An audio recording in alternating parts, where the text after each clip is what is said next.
पूज्य संत शिरोमणि आचार्य श्री 108 विद्यासागर जी महाराज के परम प्रभावक शिष्य परम पूज्य आचार्य श्री 108 समय सागर जी महाराज एवं अरहम योग प्रणेता परम पूज्य मुनि श्री 108 प्रणम्य सागर जी महाराज के मंगल आशीष से अरहम जीव दया भारत संस्कारित और मजबूत जैन समाज के निर्माण हेतु आर्थिक रूप से असमर्थ एवं कठिन परिस्थितियों का सामना कर रहे परिवारों के लिए कर रहा है अद्वितीय सेवा कार्य। आप सभी साधर्मी बंधुओं से अनुरोध है कि आप भी गौग्रास औषधि निधि कोष, बेटा बेटी चिकित्सा निधि कोष, व्रती ब्रह्मचारी भैया दीदी निधि कोष और रोजी रोटी निधि कोष में 2500 रूपए प्रति माह या 1000 रूपए प्रति माह के साथ जुड़कर जीव दया और साधर्मी सेवा के इस पुनीत कार्य में अवश्य सहयोग करें। दान राशि नीचे दिए बैंक डिटेल्स में भेजकर रसीद के लिए व्हाट्सएप नंबर 9310781008 पर अवश्य सूचित करें। अकाउंट नेम ओम अरहम सोशल वेलफेयर फाउंडेशन। संपर्क सूत्र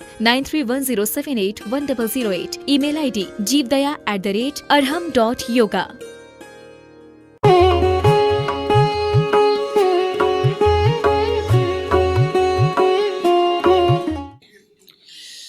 नट्ट चदुघाई कम्मो दंसण सुहणाण वीर्यमय्यो सुहदेहत्थो अप्पा शुद्धो अरिहो विचिन्तिज्यो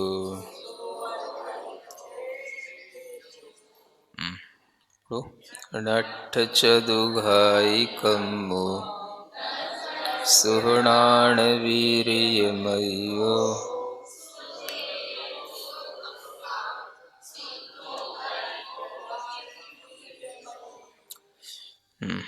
अब यहाँ पर जो पंच परमेष्ठी के वाचक शब्दों का ध्यान और जाप करने के लिए कहा था, उन्हीं का यहाँ पर क्रम क्रम से अब निरूपण किया जा रहा है।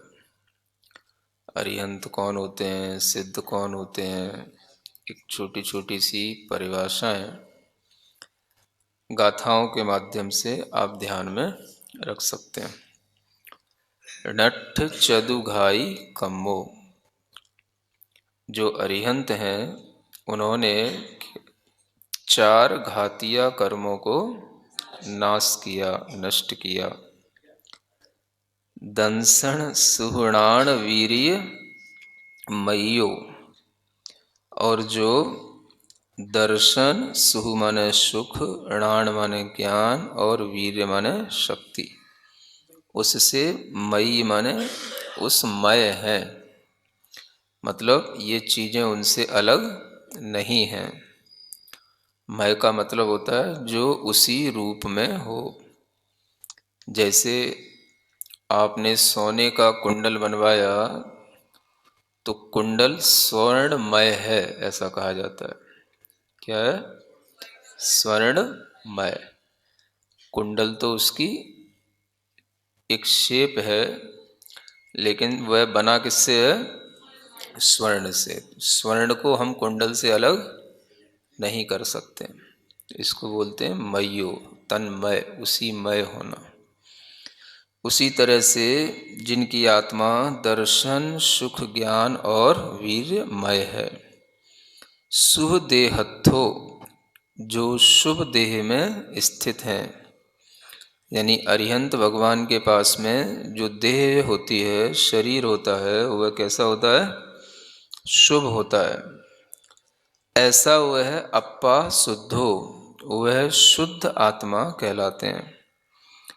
अरिहो, उन्हीं को अरिहंत कहते हैं। विचिंतिज्यो, उनका चिंतन करना चाहिए।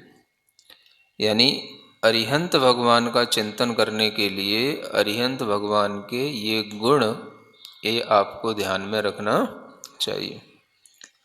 क्योंकि केवल नाम अक्षर से काम नहीं चलेगा जब तक कि आपको उस अक्षर से उत्पन्न होने वाला भाव न मालूम हो।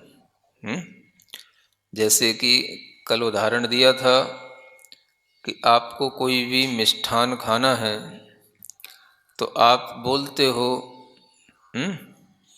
तो वो तब आपके लिए रस देता है जब आप उससे पहले से परिचित होते हो। अब जिसने रसगुल्ले का आनंद लिया होगा उसी को रसगुल्ला कहोगे तो ही तो उसको कुछ याद आएगा। तभी तो मिठास उसकी याद आएगी। और तो जिसने रसगुल्ला कभी खाया ही नहीं, तो उसे क्या याद आएगा रसगुल्ला कहने से? समझ आ रहा है? इसी तरह से अरिहंत का भी ध्यान वही कर पाएगा जिसने अरिहंत के बारे में कुछ जाना हो। तो अरिहंत को जानने के लिए ये यहाँ पर 2-4 बातें बताई गई हैं। पहली बात है कि वह 4 घातिया कर्मों से रहित हैं। घातिया कर्म का मतलब होता है कि जिसके माध्यम से आत्मा के गुणों का घात होता है, माने जो आत्मा के लिए हितकारी नहीं है, अहितकर हैं, उन कर्मों को क्या बोलते हैं? घातिया कर्म। क्योंकि आत्मा में तो अनंत ज्ञान, अनंत सुख, अनंत दर्शन, ये सब चीज़ें हैं, लेकिन कर्मों के कारण से ये अनंत में से कुछ ही प्रकट हो पा रहा है। तो उस अनंत शक्ति को घात करने के कारण से इन कर्मों को कहा जाता है घातिया कर्म। कुछ भी कह सकते हो। जो कर्म अपने को नुकसान पहुंचाए उन्हें हम हार्मफुल कर्माज भी कह सकते हैं, डिस्ट्रक्टिव कर्माज भी कह सकते हैं, है ना? जो हमारे लिए हमारे आत्मगुणों को नुकसान पहुंचाते हैं, नाश करने वाले होते हैं, उन चारों ही कर्मों को घातिया कर्म कहा जाता है। ज्ञानावरण, दर्शनावरण, मोहनीय और अंतराय, ये 4 कर्म हैं। इनके जिन्होंने नाश कर दिया, मतलब उनके अंदर किसी भी प्रकार से ज्ञान के ऊपर कोई आवरण नहीं बचा, उनको दर्शन के लिए भी कोई आवरण नहीं, मोह का कोई उनमें सद्भाव नहीं, और किसी भी प्रकार का अंतराय कर्म उनको कोई बाधा नहीं दे सकता। ऐसा जो आत्मा के अंदर जो भाव प्रकट होता है, उसी के कारण से ये 4 गुण प्रकट हो जाते हैं, जिन्हें हम अनंत दर्शन, अनंत सुख, अनंत ज्ञान और अनंत वीर्य, अनंत शक्ति जिसको बोलते हैं, ये कहते हैं। तो ये 4 गुण भी 4 घातिया कर्मों के नाश से ही होते हैं। ठीक है? इससे ये भी समझ सकते हैं कि दर्शन, अनंत दर्शन दर्शनावरण कर्म के नाश से होगा, अनंत ज्ञान ज्ञानावरण कर्म के नाश से होगा, अनंत सुख मोहनी कर्म के नाश से होगा, और अनंत वीर अंतराय कर्म के नाश से होगा। यह 4 घातिया कर्मों से उत्पन्न हुए 4 विशिष्ट गुण जो आत्मा में रखते हों और साथ ही साथ शुभ देह में स्थित हों, क्योंकि अरिहंत भगवान देह सहित होते हैं, इसलिए उनको सयोग केवली भी कहते हैं। और सयोग केवली का मतलब ही होता है जिन्हें हम सकल परमात्मा कहते हैं। परमात्मा 2 प्रकार के, एक सकल परमात्मा और एक विकल या निकल, जो कुछ भी कहो कह सकते हो। तो जो शरीर से सहित हो वो सकल परमात्मा, और जो शरीर से रहित हो गए वो निकल परमात्मा या सिद्ध परमात्मा। तो इसलिए यहाँ पर अरिहंत भगवान का ध्यान करने के लिए, उनका चिंतन करने के लिए उन्हें शरीर में स्थित होकर के ही उनको देखना। शुभ देह उनकी होती है। शुभ इसलिए कहा क्योंकि उनकी बॉडी इतनी प्योर हो जाती है कि उसमें किसी भी प्रकार के निगोदिया जीवों का कोई सद्भाव नहीं होता है। बाकी के सभी औदारिक शरीर जो होते हैं, सभी जीवों के, संसारी जीवों के, मनुष्य और तिर्यंच गति में जितने भी जीव होते हैं, उनके औदारिक शरीरों में निगोदिया जीवों की उत्पत्ति सतत बनी रहती है, निरंतर होती रहती है। जो ये मांस इत्यादि होता है उसमें निरंतर रक्त के साथ में वह निगोदिया जीवों की उत्पत्ति सतत बनी रहती है। तो उनके अंदर वह जीवों की उत्पत्ति होना, मरण होना, ये सब प्रक्रिया बंद हो जाती है। इसलिए उनका शरीर शुभ कहलाता है, प्योर कहलाता है, परम अवतारिक कहलाता है। और उसी के साथ साथ उनके शरीर में कोई भी तरीके की जो धातुएं बनती हैं, सप्त धातु में शरीर होता है मनुष्य का, वो भी उनके शरीर में उनकी वृद्धि होना बंद हो जाता है। जो जितना है जैसा का जैसा ही रह जाता है। इस कारण से उनके कभी भी नख केश आदि भी नहीं बढ़ते हैं। ये पहले काफ़ी कुछ बताया जा चुका है वर्धमान स्तोत्र के माध्यम से। ठीक है, तो ऐसे वह आत्माएं हैं जिन्हें हम शुभ देह में स्थित आत्मा कहते हैं। अब देख लो आप, जब भी भगवान का ध्यान किया जाएगा तो शरीर उनका पहले सामने आएगा, लेकिन वो शरीर अति विशिष्ट होगा, सामान्य मनुष्यों की तरह नहीं होगा। आकृति मनुष्य की होगी लेकिन शरीर तो विशिष्ट होगा। और उस विशिष्ट शरीर के अंदर वह आत्मा को ऐसे 4 गुणों के साथ आत्मा का स्मरण करना, उसका चिंतन करना, इसी का नाम अरिहंत भगवान का ध्यान करना है। और अप्पा शुद्धो, आत्मा कैसा हो गया?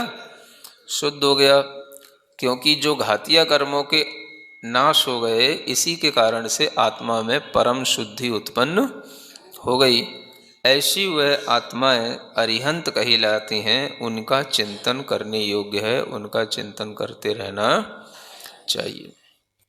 ठीक है, यह अरिहंत भगवान के बारे में विशेषता है। और इस तरह के चिंतन से ही वह अरिहंत भगवान के प्रति अपनी श्रद्धा और उनके प्रति अपना जो लगाव है वो बढ़ सकता है ना। क्योंकि जब तक उनके बारे में पता नहीं होगा तब तक आप केवल अरिहंत कहोगे तो पुण्य बंद तो होता, लेकिन इतना नहीं होता कि वह आपके लिए और कुछ भी दिला सके। केवल ये भी कहा जाता है अरिहंत नमोकारो भावेण जो कुड़दि पयद मदि सो सब दुख मोक्षम पावदि अचरेण कालेण। समझ आ रहा है? नहीं आया? अरिहंत नमोकारो यानी अरिहंत भगवान को नमोकार माने नमस्कार, भावेण कुड़दि जो पयदि मदि, जो भावों से करता है, माने मति में बुद्धि में प्रयत्न करके। पयद मदि का मतलब प्रयत्न के साथ, विद एफर्ट। ऐसा नहीं अपने आप हो जाएगा, भगवान अपने ध्यान में आ जाएंगे, सपने में आ जाएंगे, है ना। कुछ बुद्धिपूर्वक प्रयत्न करके जो भावों से भगवान अरिहंत को नमस्कार करता है तो वही सब दुखों से मुक्ति प्राप्त कर लेता है। सो सब दुख मोक्षम पावदी माने प्राप्त कर, अचरेण कालेण माने बहुत जल्दी, बहुत शीघ्र। समझ आ रहा है? एक तरफ देखो तो बहुत कठिन लगता है मोक्ष मार्ग, और एक तरफ देखो तो बहुत सरल है।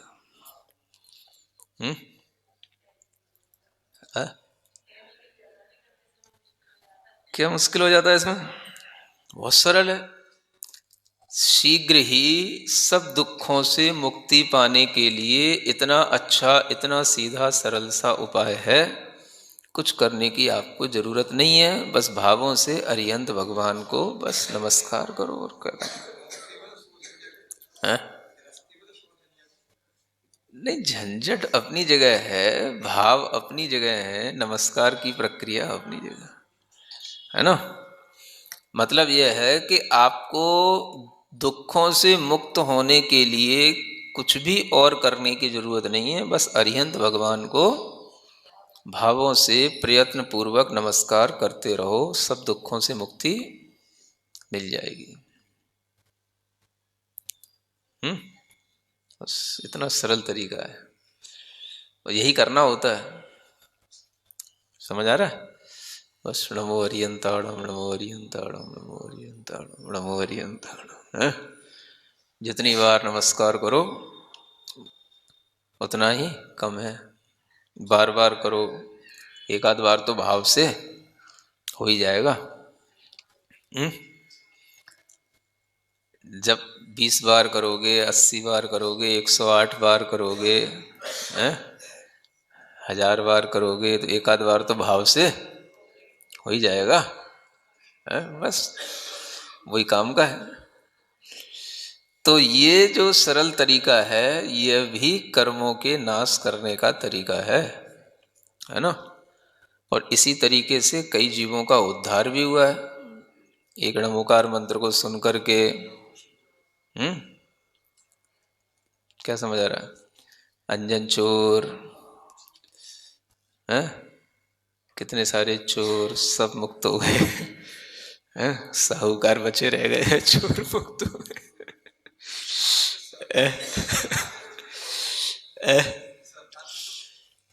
वही तो, साहूकार बचे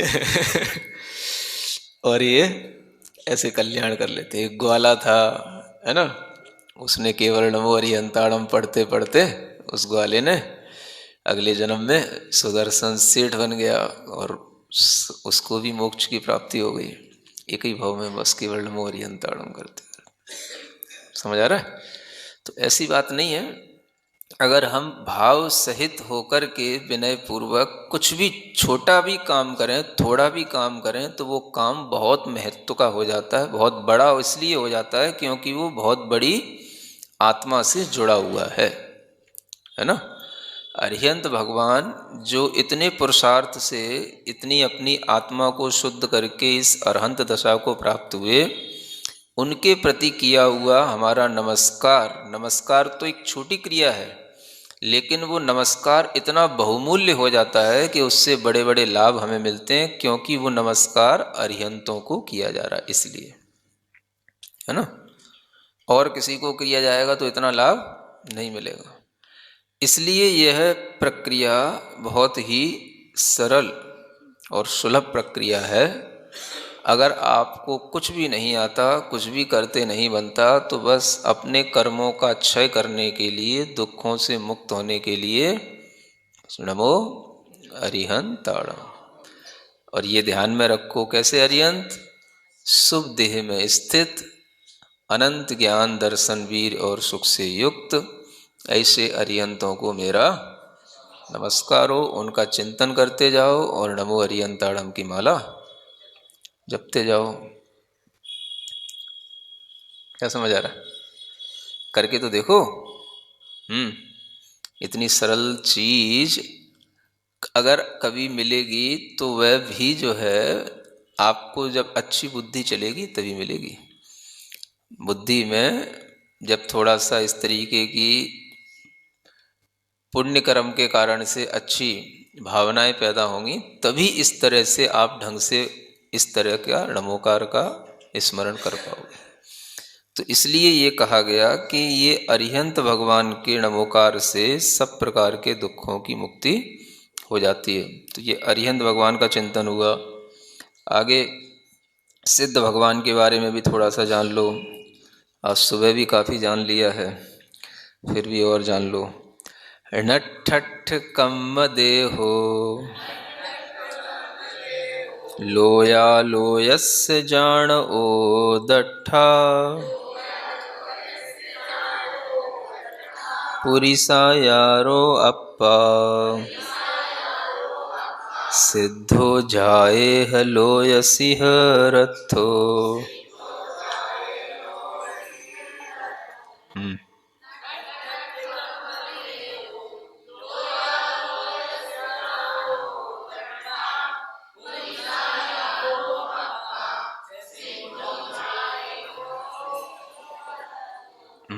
अब सिद्ध भगवान के बारे में जानने के लिए ये कुछ चीजें हैं। नठठ कम्म देहो, है ना, जिन्होंने अष्ट कर्म की देह को नष्ट कर दिया। कर्म की भी एक देह है जिसका नाम है कार्मण शरीर, है ना? क्या है? कार्मण शरीर।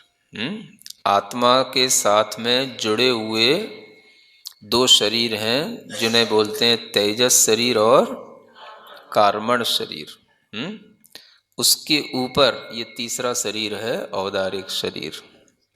ठीक है। फिर उसके ऊपर ये आपके वस्त्र, कोट, जैकेट, ये फिर और बड़े बड़े शरीर हैं, है ना। तो ये जो है इस औदारिक शरीर के पीछे भी दो शरीर और हैं और उनमें मुख्य है कार्मण शरीर। उस कार्मण शरीर की उत्पत्ति जो होती है उसका फॉर्मेशन 8 प्रकार के कर्मों से ही होता है। माने 8 प्रकार के कर्मों के समूह का नाम ही कार्मण शरीर कहलाता है। और यह कार्मण शरीर ही सब प्रकार के शरीरों का बीजभूत होता है। बीज का मतलब जिसके होने पर ही सब प्रकार के शरीरों की उत्पत्ति होती है। अगर ये कार्मण शरीर नहीं है तो कोई भी शरीर संसार की किसी भी गति में नहीं मिलेंगे। सभी शरीरों की उत्पत्ति के लिए बीज का काम करने वाला क्या है? ये कार्मण शरीर। बीज जल गया तो अब वृक्ष नहीं बन सकता। वृक्ष जलने से कुछ नहीं होगा। क्या जलाना पड़ता है? बीज। बीज अगर एक बार नष्ट हो गया तो फिर कुछ भी उत्पत्ति नहीं होगी। ऐसे ही कार्मण शरीर एक बार नष्ट हो गया तो फिर कुछ भी उस आत्मा में उत्पन्न, फिर कोई उस आत्मा के लिए कोई शरीर आदि की प्राप्ति नहीं होगी। तो सभी शरीरों को जन्म देने वाला ये कार्मण शरीर ही होता है। इस कार्मण शरीर को जिन्होंने नष्ट कर दिया और जो लोया लोयस्य जानो, लोक अलोक के जानने वाले भी हैं और दट्ठा माने देखने वाले भी हैं, है ना। हाँ, लोक और अलोक दोनों ही प्रकार के इस आकाश को लोकाकाश और अलोकाकाश, इन दोनों को ही जो हर समय पर जानते भी हैं और देखते भी हैं, ऐसे वह सिद्ध भगवान होते हैं। तो सिद्ध भगवान की आत्मा में 8 कर्मों का नाश, लोक अलोक के ज्ञाता और दृष्टा, और उनकी वह आत्मा का आकार, जैसा कि आज सुबह भी बताया था, पुरुषा यारो। किसके आकार की आत्मा होती है? पुरुष के आकार की आत्मा होती है। क्या समझ आ रहा है? पुरुष का मतलब है? पुरुष का मतलब पुरुष, भेदभाव तो नहीं हो रहा है? अब यहां तो पुरुष माने, वैसे पुरुष माने आत्मा भी होता है, लेकिन यहां पर आत्मा का ही आकार बताया जा रहा है, तो फिर पुरुष का मतलब पुरुष ही लेना पड़ेगा, स्त्री नहीं लेना पड़ेगा। समझ आ रहा है ना। तो क्योंकि सिद्ध, हाँ, क्योंकि सिद्ध बनने से पहले जो चरम शरीर होता है उस चरम शरीर का ही आकार उस आत्मा का होता है। तो वह चरम शरीर वाला नियम से मनुष्य में होते हुए भी क्या होगा? पुरुष ही होगा।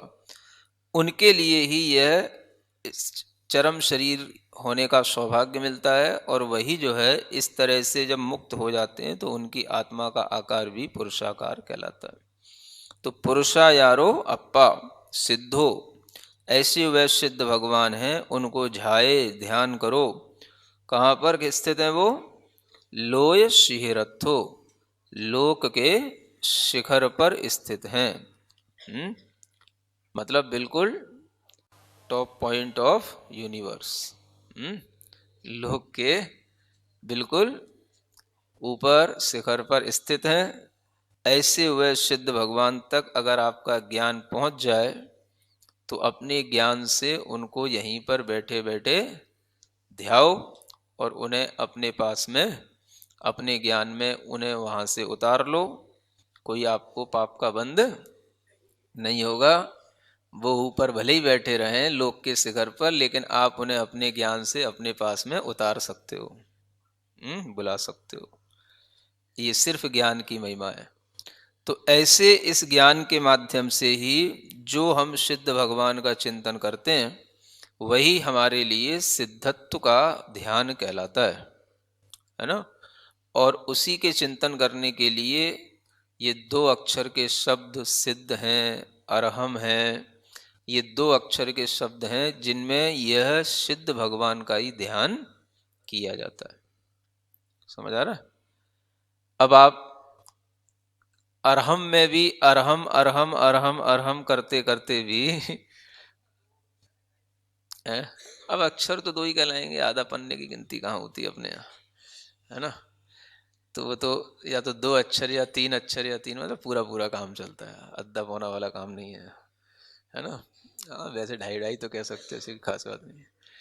तो अरहम में भी आप ध्यान करते करते उस अरहम अक्षरों के स्मरण करते करते भी आपको उसमें सिद्ध भगवानों की आकृति दिख सकती है।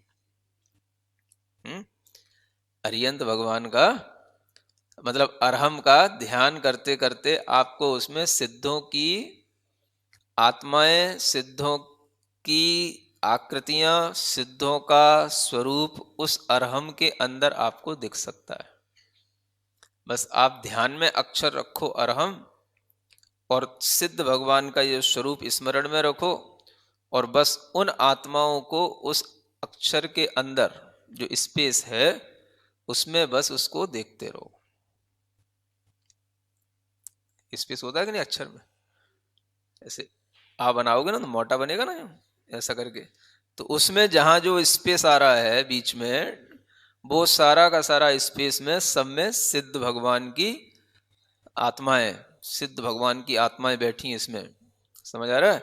और एक एक आत्मा के अंदर भी अनंत अनंत आत्माएं बैठी हैं। सब पूरा उसको अरहम की डिजाइन को सिद्धों से भर दो। चंद्र बिंदु भी है, समझ आ रहा है सब। और फिर जो है उसका ध्यान करो।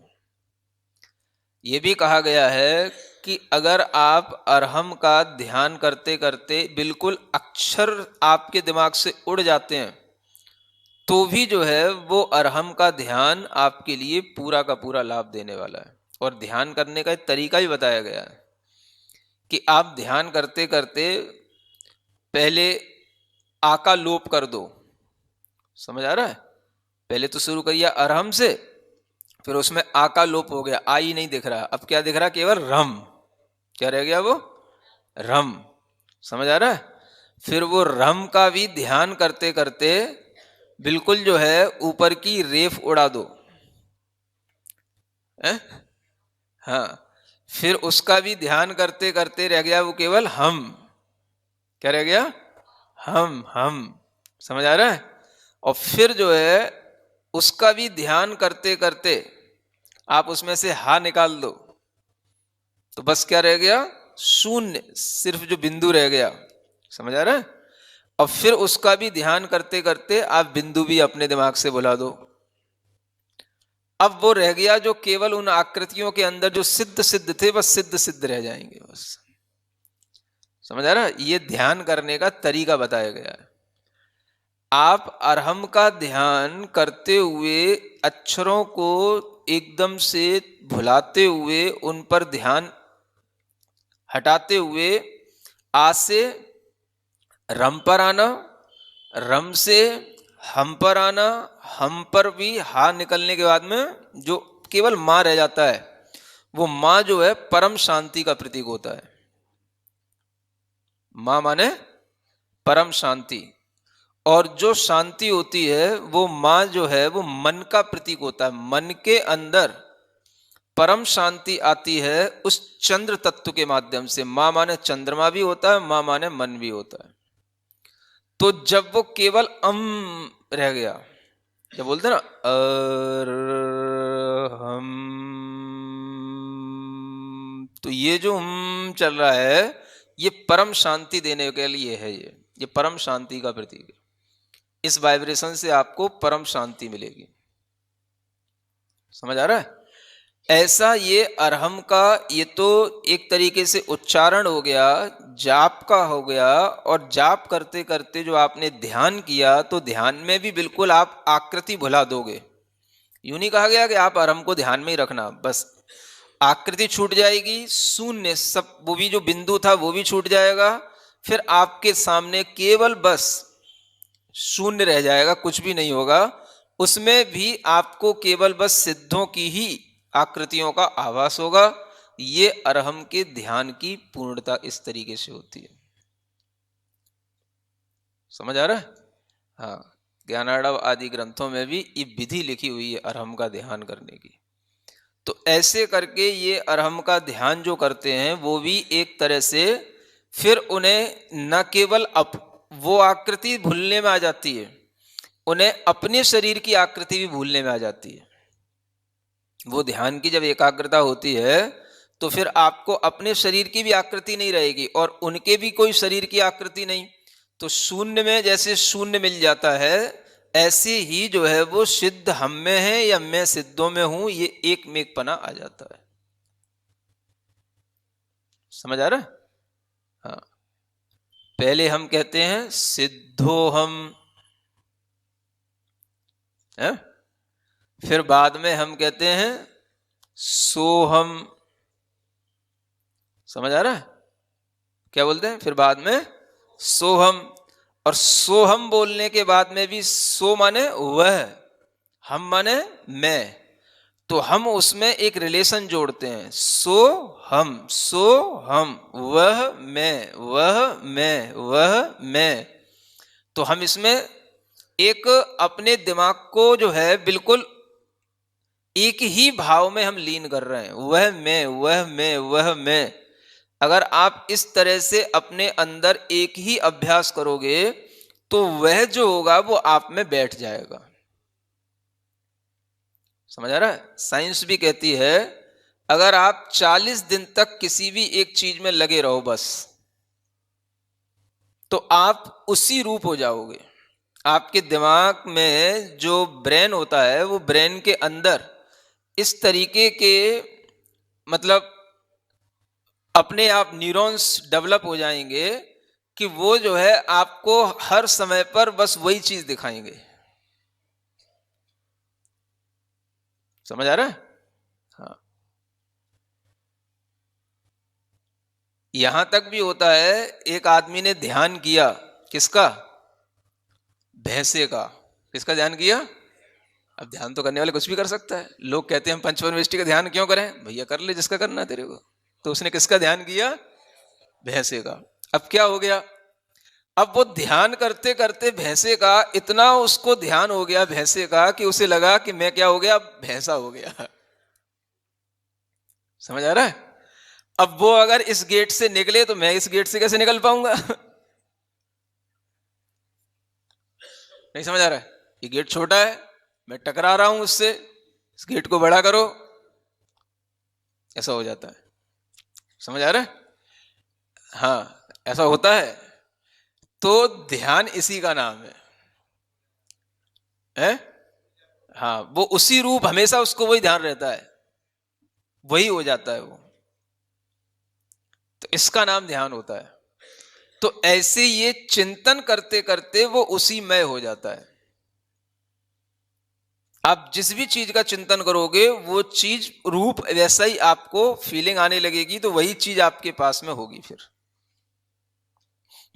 हर समय पर फिर आपके लिए वही स्मरण रहेगा और वही चीज आपको लगेगी बस मैं उस रूप ही हो गया हूं।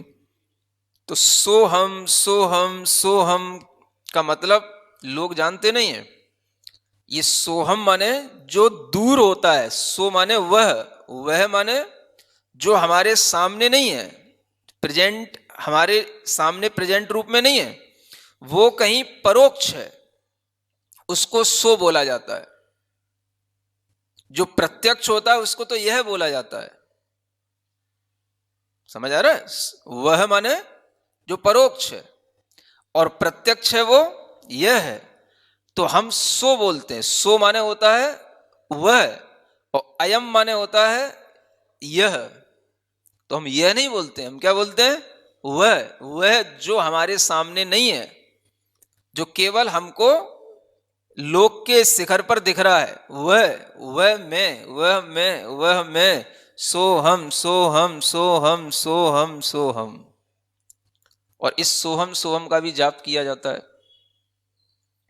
समझ आ रहा है? कई लोगों ने तो इस सोहम सोहम के ऊपर ही अपना एक योग खड़ा कर रखा है। समझ आ रहा है? अलग नाम से। क्या समझ आ रहा है? उसमें यही होता है, सोहम सोहम सोहम सोहम, आर्ट ऑफ लिविंग। हाँ, उसमें यही है। तो यही चीज है जो हमें बताई गई है। आचार्य पूज्यपाद महाराज ने तो एक श्लोक ही लिखा है इसमें, समाधि तंत्र में, सोहम इत्यात्त संस्कार तस्मिन् भावनया पुनः तत्रैव दृढ़ संस्कारात् लभते आत्मनि स्थितिम। सोहम सोहम इति आत्म संस्कार है, जिसने संस्कार अपने अंदर ऐसा प्राप्त कर लिया सोहम सोहम कहते कहते, उसी में भावना करने से, तस्मिन् भावनया पुनः, और उसी में जो है वो भावना करते करते वो अपनी ही आत्मा में स्थिति अपने की प्राप्त कर लेता है, माने वो अपने आत्मा में स्थित हो जाता है। हाँ, उसी का नाम ध्यान है, अपनी आत्मा में वो स्थित हो जाएगा। तो ऐसे करते ये सोहम का जाप, सोहम का ध्यान, और सोहम करते करते फिर वो अहम जो होगा वो तो छूट ही जाएगा, वो हम रह जाएगा। हम करते करते भी वो हावी निकल जाएगा, मम भी रह जाएगा, बस परम शांति रह जाएगी बस।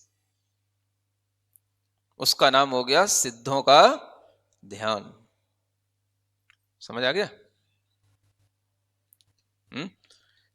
इसलिए ये अरहम है, सिद्ध है, इनका ध्यान करने के लिए भी और सोहम के माध्यम से भी हम सिद्ध भगवान को अपने निकट में बुलाते हैं, और उस अभ्यास के माध्यम से हम एक लीनता उनके साथ में बनाते हैं। इसलिए ये ध्यान जो है प्रारंभ में मन को स्थिर करने के लिए, राग द्वेष मोह को मिटाने के लिए यही प्रकार के पदस्थ ध्यान उपयोगी होते हैं। इन सब ध्यानों को क्या बोलते हैं? पदस्थ ध्यान। जो अक्षरों के ध्यान किए जाते हैं ये पदस्थ ध्यान कहलाते हैं, है ना? ऐसे ये ध्यान हमेशा स्वरूप को जान करके करना चाहिए। ठीक है?